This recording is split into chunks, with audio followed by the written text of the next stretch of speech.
आपने कभी सोचा है कि एक छोटा बच्चा भी कोर्ट में गवाही दे सकता है या नहीं? दरअसल ऑनरेबल सुप्रीम कोर्ट ने एक इंपॉर्टेंट जजमेंट में क्लियर किया है कि विटनेस बनने के लिए कोई मिनिमम एज लिमिट नहीं है, क्योंकि इंडियन एविडेंस एक्ट 1872 में सेक्शन 118 के अकॉर्डिंग कोई भी इंसान जो सवाल समझ सके और सही जवाब दे सके गवाह बन सकता है, चाहे वो एक छोटा बच्चा ही क्यों ना हो। मतलब अगर एक बच्चा इंटेलेक्चुअली कैपेबल है और सच बोल सकता है तो उसकी गवाही कोर्ट में वैलिड मानी जाएगी। क्योंकि छोटी उम्र के बच्चे इजीली इन्फ्लुएंस हो सकते हैं या उन्हें ट्यूटर किया जा सकता है।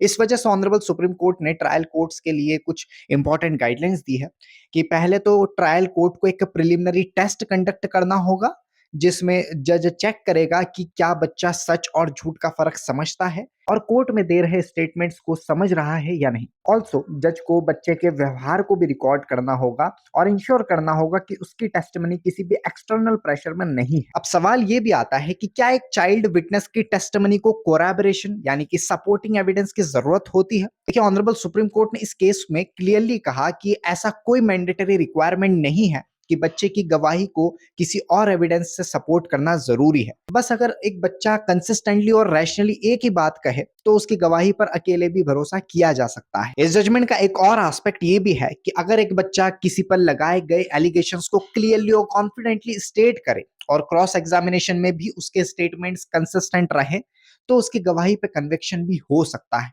लेकिन अगर एविडेंस से ये प्रूव हो जाए कि उसकी टेस्टिमनी ट्यूटर या मैनिपुलेट की गई है तो उसकी क्रेडिबिलिटी खत्म हो सकती है। And इसीलिए कोर्ट्स को केयरफुली एनालाइज करना होगा कि क्या टेस्टिमनी नेचुरल है या किसी के इन्फ्लुएंस में दी गई है।